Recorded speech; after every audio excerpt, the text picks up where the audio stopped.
Les nouveaux défis de la mode en Europe, enjeux et perspectives. On a l'impression d'un sujet de philo, presque, d'un sujet de disserte, mais ça va être beaucoup plus intéressant que ça. Paris et Milan sont au cœur du réacteur de la planète mode, mais concrètement, que font la France et l'Italie pour conserver cette place? Quelle est leur identité commune? Quelles sont les forces en présence pour bâtir une Europe de la mode? On va parler création, conception, coordination, communication, commercialisation, bien sûr. Et finalement, pourquoi est-il nécessaire de construire cette Europe de la mode? Voilà les questions auxquelles nous allons essayer de répondre avec un magnifique panel international donc autour de cette table.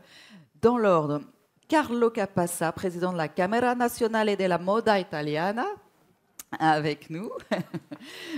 Nous avons ensuite Sophie Brocard, directrice générale de Patou, mais aussi directrice du mentorat du LVMH Prize.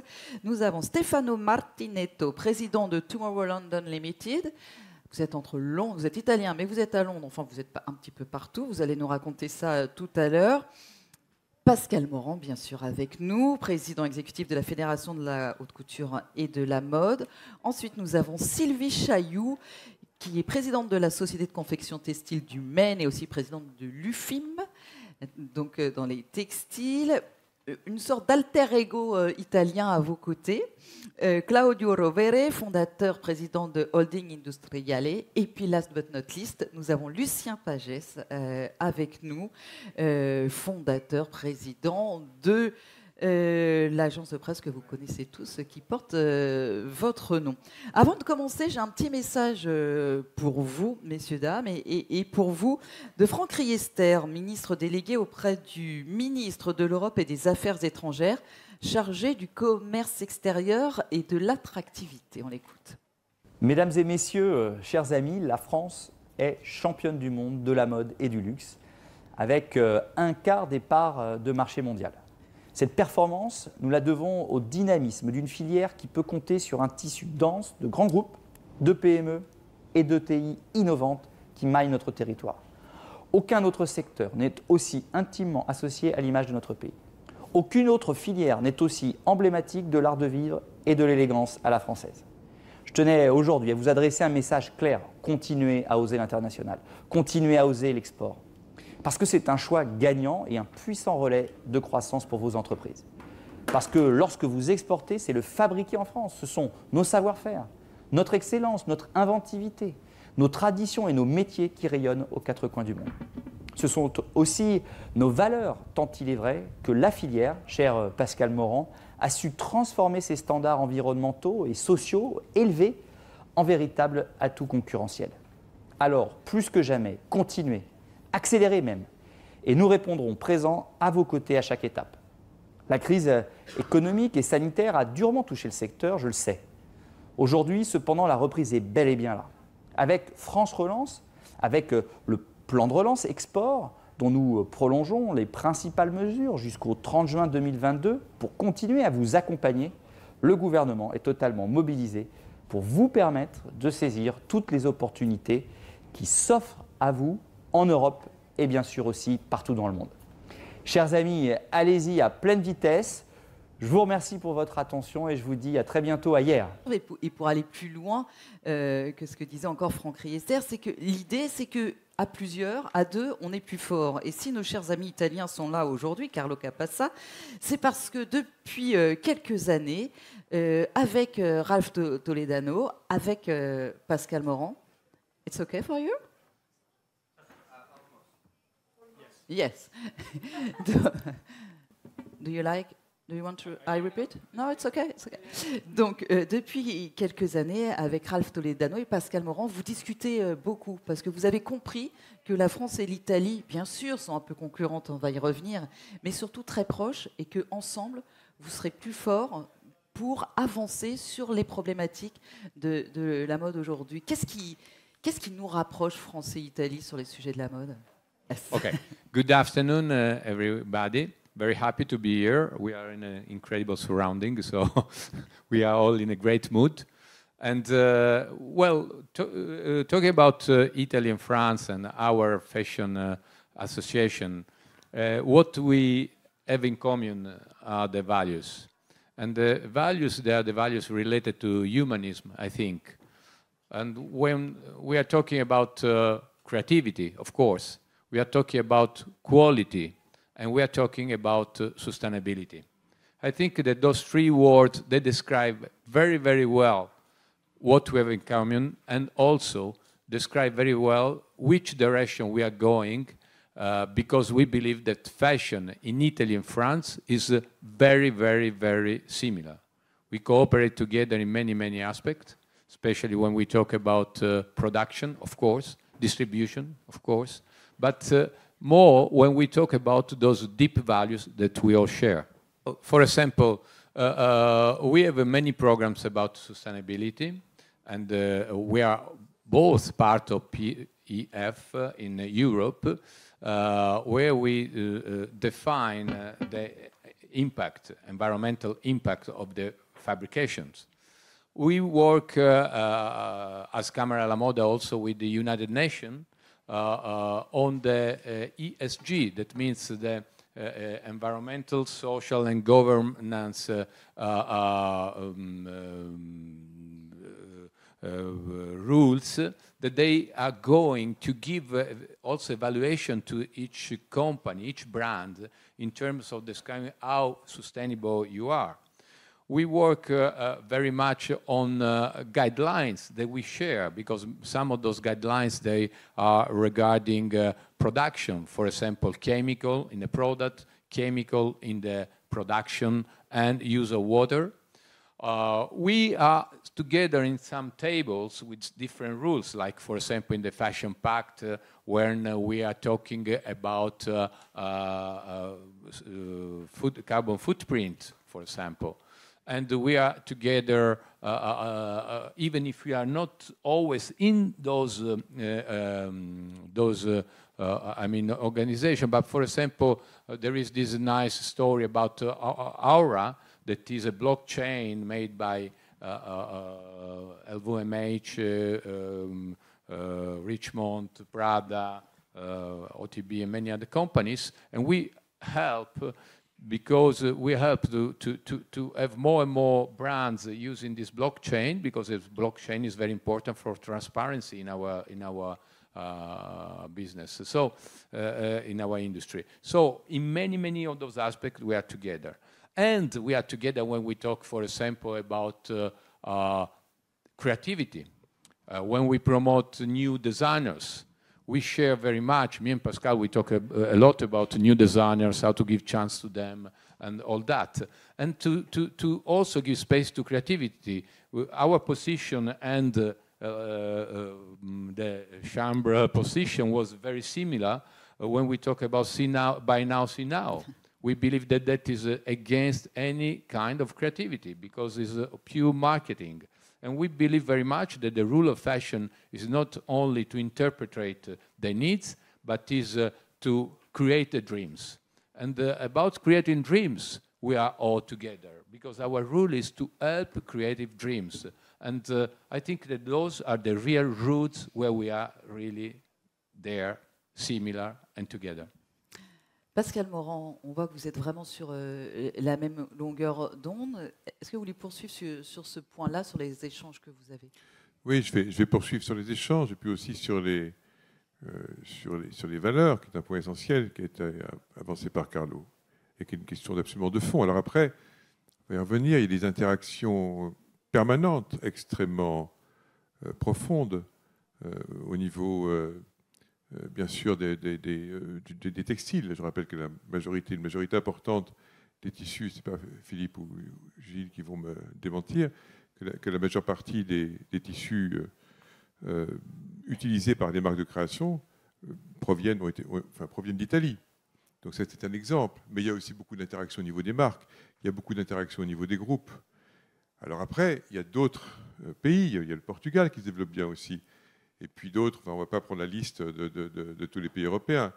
Mais il y a des applications étroites. Et ce qu'on peut dire, c'est que de même qu'il y a une tradition en politique, pour des raisons historiques que l'on sait, donc du couple franco-allemand, sur tout ce qui est création, sur tout ce qui est culture, sur tout ce qui est industrie créative, le couple franco-italien, c'est vaut pour le cinéma également d'ailleurs, c'est très fort pour la mode, pour le design. Le couple franco-italien donne le là. C'est l'axe, c'est disons, le duo qui importe, le couple qui importe en Europe, et de façon tout à fait, j'ai envie de dire, essentielle à tous égards.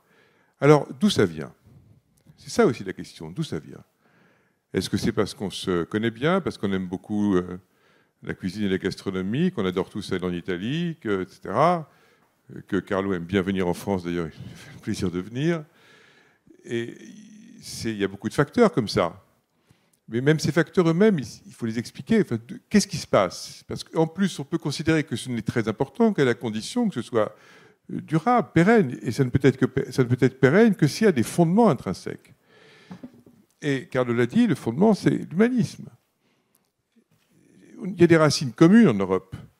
Et d'où viennent ces racines communes? Il y a des racines grecques, il y a des racines romaines, il y a l'humanisme, la Renaissance, le baroque et des aspects plus récents sur lesquels je vais revenir, qui s'étendent aussi d'ailleurs à la Grande-Bretagne. C'est vraiment l'Europe en tant que telle.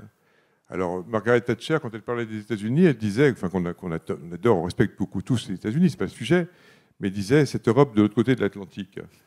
Mais il y a des différences qu'on retrouve d'ailleurs dans la nature du marketing. Et c'est bien parce que ça fait une diversité. Alors, on pourrait citer les grands auteurs humanistes, à commencer par Pico della Mirandola, et puis Pico della Mirandola et bien d'autres, ou Montaigne. Mais ce qui compte par rapport à ça, c'est l'idée que la création importe. La création importe. Et ça nous paraît évident ici.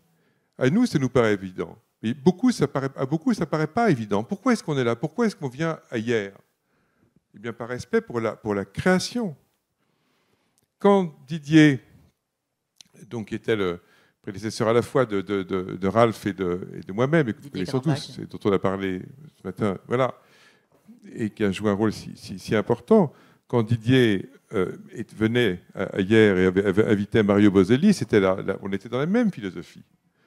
Mais je dirais quand Didier, un bac, a créé créateur industriel, il y avait bien le mot création. C'est la création.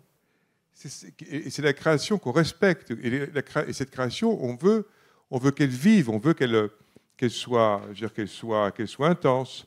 Et de ce point de vue-là, je voudrais aussi revenir sur un point qu'a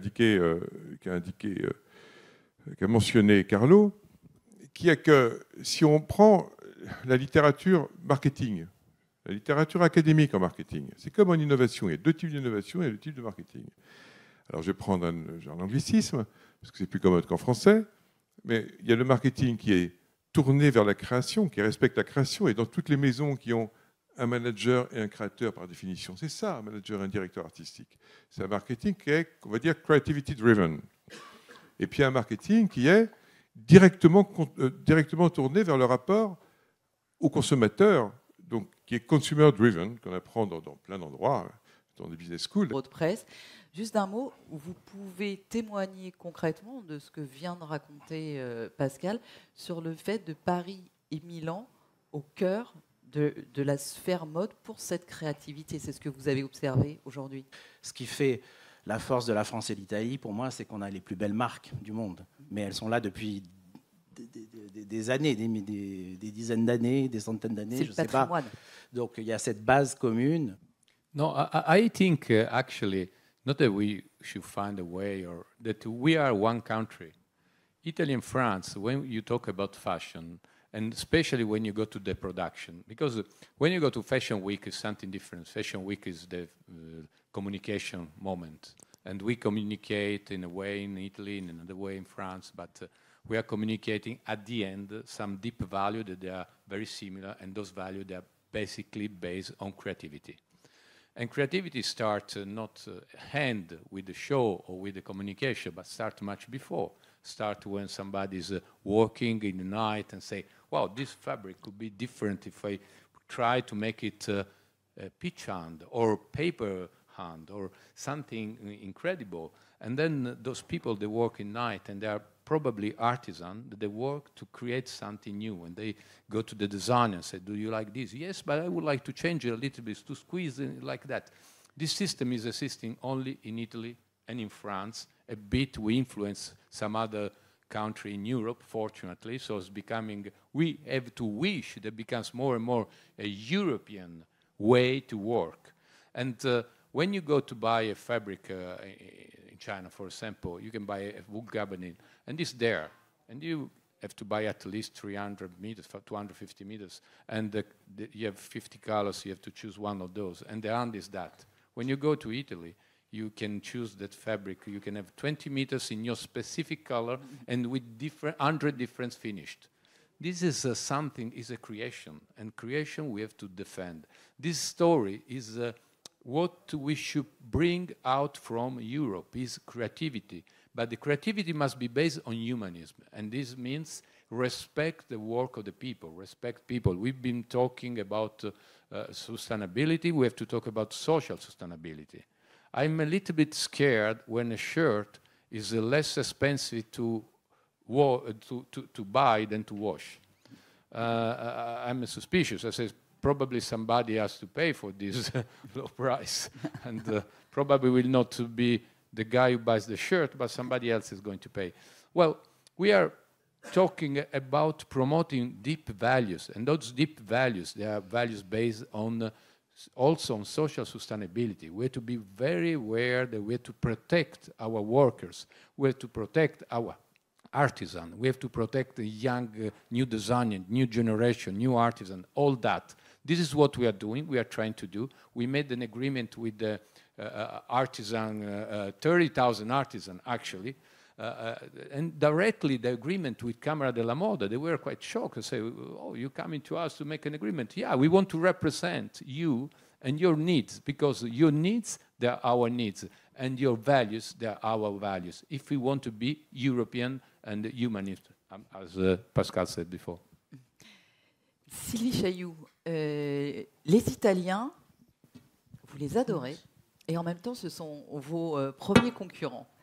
Mais on va expliquer, à l'heure du Made in France, de cet essor-là et de ce mouvement-là qui est formidable d'ailleurs, comment vous gérez la chose, comment vous échangez avec les Italiens, comment vous regardez d'abord les Italiens? Alors il faut savoir qu'aujourd'hui, les Italiens, on les nomme comme étant nos concurrents. C'est ça. Voilà. C'est nos concurrents parce que à l'intérieur des maisons, je suis désolée Pascal, on nous met en concurrence, on nous oppose. C'est la faute des maisons. Non, c'est pas ce que je dis. Mais par contre, aujourd'hui, on prend conscience d'une chose, c'est qu'effectivement, des deux côtés des Alpes, on doit servir la création. On a les mêmes clients, on a les mêmes problématiques, et on a un enjeu majeur, et tout le monde l'a dit déjà, donc c'est la transparence, c'est quelque chose qui nous arrive très vite.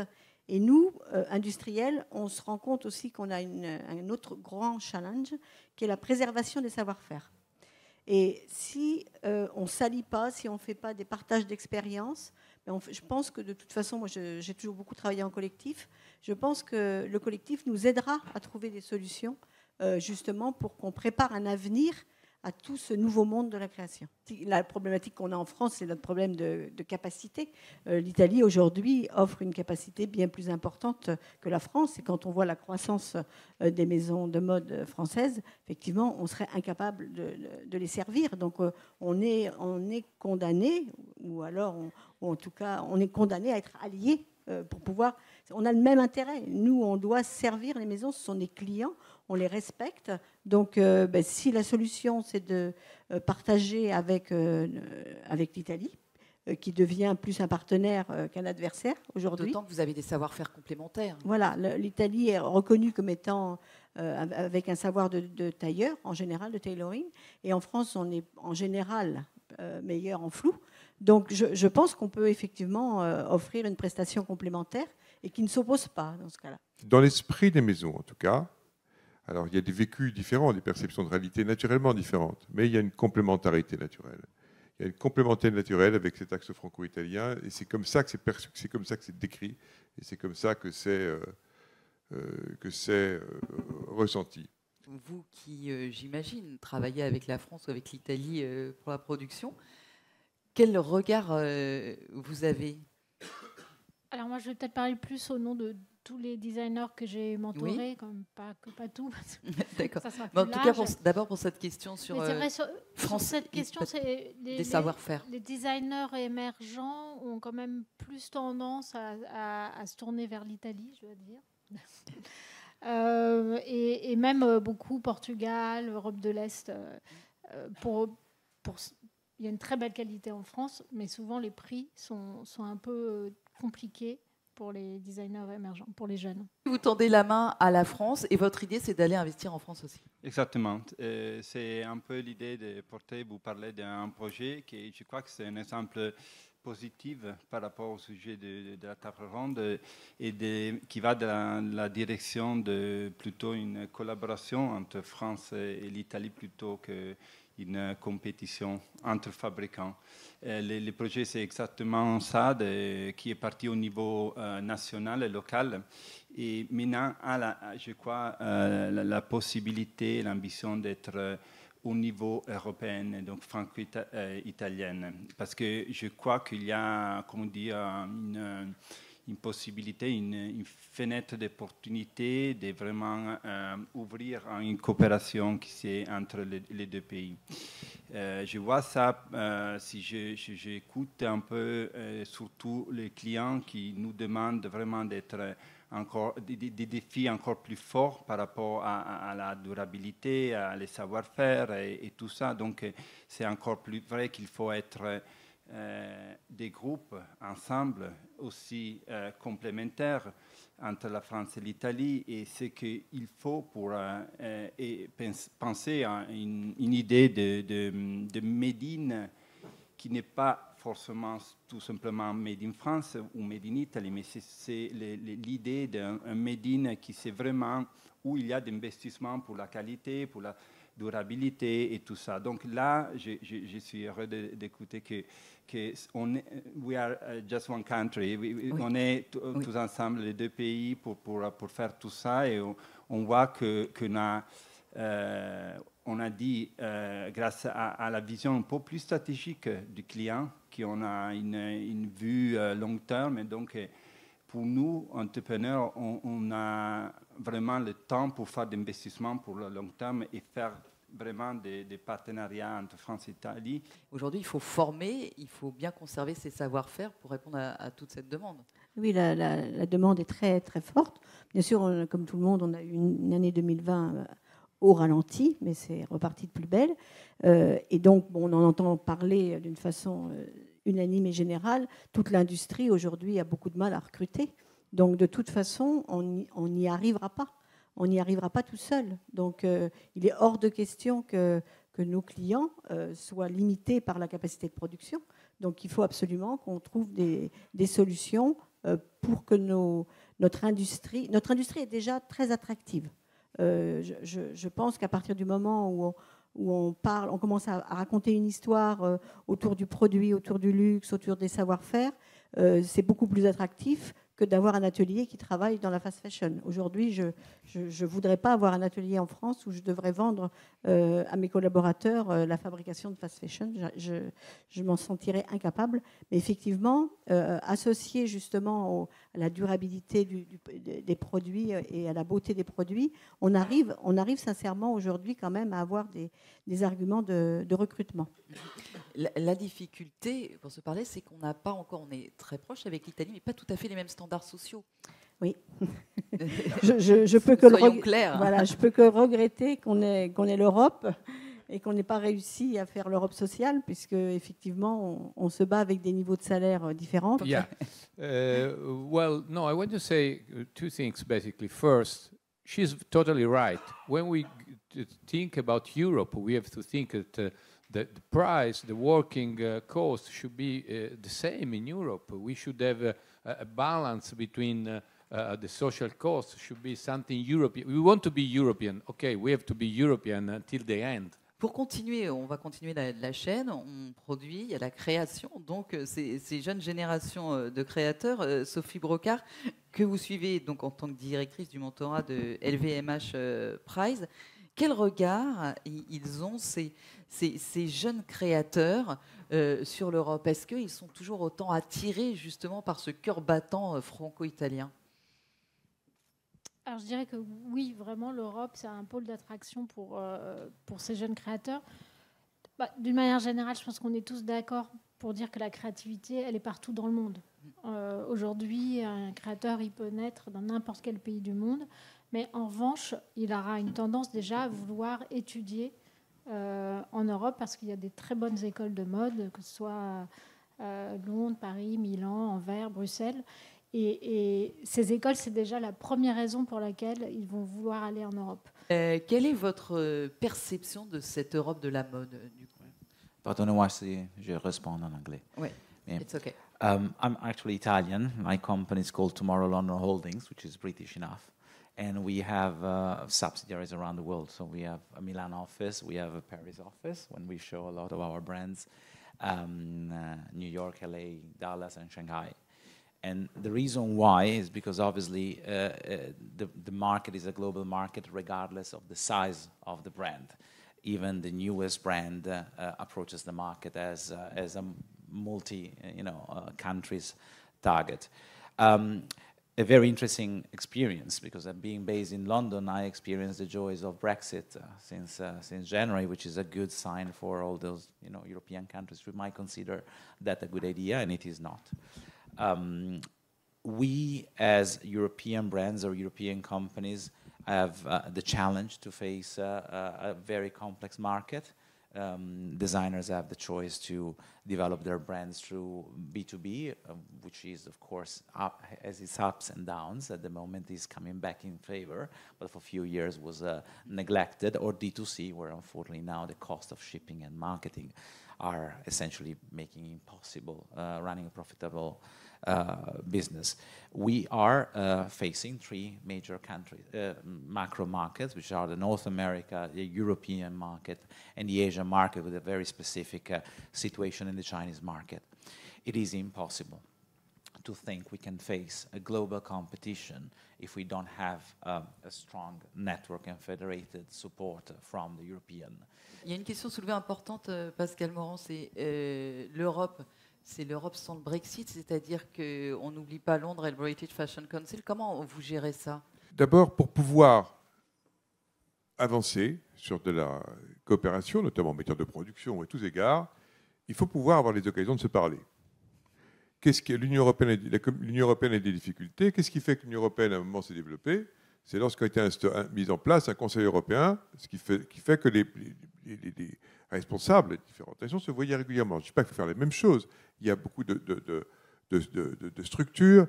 Il y a une confédération qui regroupe les différentes fédérations. Nous ne sommes pas dedans, ni la Caméra, ni nous sommes dedans, mais du textile et de l'habillement européen qui s'appelle Euratex. Mais enfin, il peut y avoir une dilution du dialogue, et puis on est très très pris par tous les dialogues qu'on a dans nos pays respectifs. Donc je pense que toutes les occasions, c'est pour ça qu'aujourd'hui c'est une occasion importante, toute l'occasion de dialoguer, parce que justement il y a une créativité qui s'applique, il y a des relations qui s'instaurent, on peut être d'accord ou pas, mais c'est comme ça qu'on travaille ensemble. Donc tout ce qui peut permettre une multiplication des contacts est quelque chose d'absolument essentiel. Je voudrais, avant de dire la question européenne, je voudrais dire aborder un autre point sur la question de la créativité et de ce que va devenir la créativité. Je crois que tout ce qu'on dit, c'est clair, cet esprit de création et de créativité. Au fond, ce qu'on préserve aujourd'hui et ce qu'on cultive aussi par l'innovation, que ce soit en France ou en Italie, dans d'autres pays européens, mais principalement en France et en Italie, c'est une certaine manière de voir la relation entre la création et la production et les compétences, qui remonte à très loin, mais qui a été largement confortée donc à la fin du 19e. Et on pourrait parler de l'Arts and Crafts, qui n'est pas continental, mais qui s'est beaucoup développé sur le continent. On pourrait parler de l'Art Nouveau, on pourrait parler de son équivalent du Liberty en Italie. On pourrait parler du design qu'il est né, du design automobile, etc., notamment le designer italien. Et de toute façon, on en revient toujours à la question d'une forme d'artisanat industriel qui est liée à la création. Et puis, on en revient au fait que c'est lié tout ça à la seconde révolution industrielle. Aujourd'hui, donc avec l'automobile, l'électricité, etc. Aujourd'hui, on est dans la troisième. Donc tout plan européen doit intégrer ça. Et le troisième, qu'on dise, alors les uns disent troisième, les autres disent quatrième. Voilà, le quatrième, c'est l'utilisation du digital dans plein de domaines. Mais l'un dans l'autre, c'est là. Et ça fait le lien avec ce qui a été vu, ce qu'on a vu ce matin sur le physique et le développement du digital. La digitalisation, elle intervient dans la conception, avec le prototypage virtuel notamment, mais pas seulement, avec l'IA. Elle intervient dans la communication énormément, elle intervient même dans la commercialisation, et c'est présent. Alors j'ai peut-être un petit point de désaccord moi, avec René à ce sujet, parce que sur la question du sitting, dans les univers virtuels, moi, ça fait un certain nombre d'années que je pense que ça va être compliqué, enfin, le sitting des avatars. Tu vois, donc, il y a des trucs. Alors, je projette peut-être trop le monde dans l'autre, etc. Tout ce qui est création, communication, ça va être très important aussi dans ces domaines. On doit cultiver la création sur toute la chaîne de valeur industrielle, sur toute la chaîne de valeur événementielle, aussi, comme disait Carlo, avec toute la dimension de développement durable. C'est ce qu'on fait, nous, avec les outils d'éco-conception, où on partage toutes les connaissances qu'on a. Mais aussi dans ce qu'il est convenu aujourd'hui d'appeler le métaverse, etc. C'est l'univers virtuel. Pourquoi aujourd'hui, tout le monde, tous les acheteurs, mais aussi évidemment la presse, puisque c'est ceux que vous suivez, veulent venir encore, parce qu'on pourrait se dire finalement à un moment donné, certains Français sont allés défiler à New York, il y a eu une énergie aussi créative à New York. Pourquoi on revient véritablement sur les valeurs sûres, j'allais dire? Oui. Alors c'est vrai qu'il y a eu plein de périodes où à un moment la Fashion Week de New York était devenue le truc super hot et même les marques françaises allaient défiler à New York. Ça a pu être le cas de Balenciaga du temps de Nicolas Ghesquière, ou bien avant de Helmut Lang. Ensuite, il y a eu un grand moment de Londres. Et là, en fait, si je peux être vraiment totalement pragmatique, je pense que il y a déjà une histoire d'argent. C'est que les magazines n'ont plus beaucoup d'argent. Les grands magasins n'ont pas beaucoup d'argent non plus, donc ils ne peuvent pas se faire toutes les Fashion Week. Donc ils se concentrent sur les Fashion Week principales, qui sont Milan et Paris. Parce que techniquement, on ne peut pas payer des vols pour tout le monde, pour toute une équipe. On ne peut pas payer des hôtels de luxe à toute une équipe.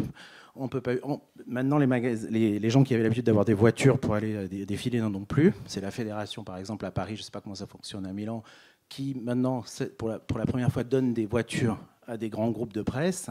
Sinon, ils ne peuvent même pas aller au défilé. Donc il y a quand même un appauvrissement du secteur de la presse qui fait qu'ils sont obligés de se recentrer pour ne serait-ce que resserrer des coûts. Donc ça, c'est une version très pragmatique. Après, je pense qu'on est dans une situation où Paris et Milan, gèrent une espèce de position dominante. Donc l'idée, c'est est-ce qu'on garde cette position dominante? Mais c'est encore une histoire d'argent pour moi. Pourquoi tout le monde vient à Paris et à Milan? C'est parce qu'il y a toutes les plus grandes marques qui annoncent, qui donnent de l'argent à la presse, aux influenceurs, à qui on veut. L'argent est là, parce que ces marques et les plus grands groupes sont en France et en Italie. Donc, c'est peut-être pas du rêve, ce que je raconte, mais c'est un truc très pragmatique. C'est une réalité. Oui, c'est une réalité. Donc, si d'un coup, la Chine se réveille et crée des grands groupes de luxe et qu'ils annoncent dans tous les magazines, ben, tout le monde ira à la Fashion Week de Shanghai. C'est très, très basique. Donc, après, ça, c'est le côté pragmatique et basique. Et après, il y a le côté... Effectivement, là où bat le cœur de la mode, là où on trouve les créateurs les plus inspirants. Et voilà, donc ce que je disais pour l'Italie, et ce qui m'a fait plaisir, c'est de voir ça en Italie. Et nous, c'est ce qu'on a en France depuis très longtemps et qui a toujours été entretenu par la mode française et par la fédération. Parce que moi qui ai toujours commencé avec des marques indépendantes, jeunes, j'ai toujours reçu le soutien de la fédération. I wanted to add, of course, the pragmatic approach is absolutely point on. The reality is that traveling is immensely complicated and very expensive, even more expensive. And the Americans are only sending their executives to Europe. Never mind that we have been running fashion weeks for the Chinese and Japanese buyers for many years, and we don't see any of them. We haven't seen any of them in the past 18 months. So the fact that they have two reasons to stay in Europe, and they are connected very well. And there's a very good balance between legacy, heritage, big brands, and in between with the right spots. And thank you very much for that, because that's the key. With upcoming talents, makes the balance of these fashion weeks in the best way possible. It remains the elephant in the room. These upcoming talents don't have enough money to compete on the very same cost of venues and lights and models and casting. So every season is a miracle on how they pull a wonderful show together. And again, there are a lot of institutions helping, but obviously not every season for the same brand. The reality is that you need the buyers to spend time in Europe. Carlo, je voulais vous faire réagir aussi sur cette idée que soulevait Lucien Pagès, que fait la fédération, et que j'imagine que la caméra fait aussi, sur le soutien à la jeune création, tout simplement en lui laissant de la place. Ça est d'autant plus importante apparemment en ce moment. Yes, absolutely. I agree totally with what Lucien and Stefano they just said. We need young designers and we need new designers, but we have to understand which is the rule for me today for Camera and La Chambre, French and Italy together. We are the place, we said we are the place of the value, where we promote some values. And those values, they are based on, we said at the beginning, they are based on quality, they are based on sustainability, they are based on creativity. We have to be the home for all those designers. Today, for example, I think we should we should look very much at the African designers. There are some nice people, some nice brand, some nice companies there. In the Camera della Moda last season, I host a group of the very interesting, 4 Italian designers, 4 South African, working together, a couple of 2. And because we have to understand that there is new world, new creativity, new people, and we have to be the house for them. We have this strong power, and it's true. In this moment, Italy and France, they have a strong power as a hub for fashion. We have to use this power in favor of all creativity. And this means to attract and to give the room, the space to all creativity to tell their own story. Not to talk about something else. We don't want to make a change on culture. Opposite. We want to promote their own culture. And this is very important for me if we want to approach the future, because the future is made of respect. And respect means respect of culture, respect of creativity, respect of the surrounding of the planet. So this word is very important. And our role today is to give this possibility, this chance. Is valid for new designer, for new generation, for for being inclusive of all kind of diversity. This is if we want to talk future, and the fashion must be future, must talk about future. And this for me is our rule, mine and Pascal's rule for the next year. Moi, je pense que par rapport à ça, aussi bien dans la caméra, à la caméra qu'à la fédération, il y a un travail de fond qu'on accomplit. C'est beaucoup de travail, il y a une technicité matérielle. Et on pourrait dire la même chose. Enfin, je pense que c'est bien aussi d'expliquer que ce travail, il est aussi incarné. Guillaume est intervenu ce matin. Je vois Elena qui a aidé à préparer aussi en charge de cette table ronde et qui fait aussi tous ces liens européens entre la France-Italie, notamment pour la fédération, avec la responsabilité du calendrier officiel. Je pense à Serge Caera, qui est responsable de l'initiative de marque émergente, et Christelle Cagé-Nicolo qui travaille à ses côtés.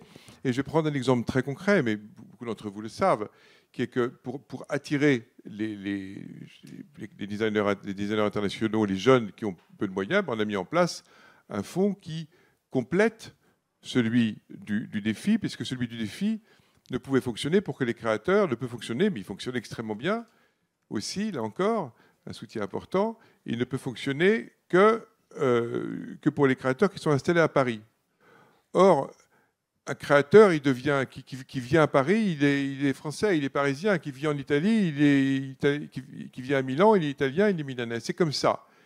Et je pense qu'en plus, quand on voit tous les débats actuels, le parochialisme ambiant, le repli sur soi, eh bien, on voit bien qu'il y a un pouvoir, je ne vais pas dire politique et prendre des grands mots, mais c'est une dimension à la fois extrêmement importante en termes économiques pour l'activité, mais c'est aussi l'expression d'une conviction partagée et d'attirer, d'être ouvert au monde entier, aux créateurs du monde entier et qui viennent, et pour faire en sorte qu'ensuite ils vont puisse travailler, s'adresser avec les personnes autour de la table. Finalement, qu'est-ce qu'il faudrait, qu'est-ce que vous avez envie de demander à Bruxelles?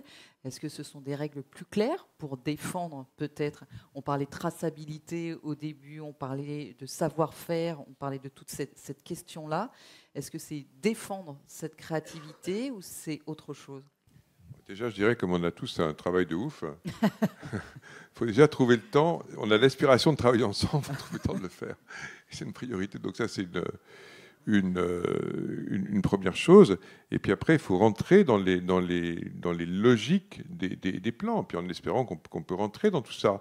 On parle de ça avec Marie de Boissieu, qui est la directrice de la mode et du luxe et du textile au ministère de l'économie. Et pour essayer de faire entrer les choses, de construire quelque chose.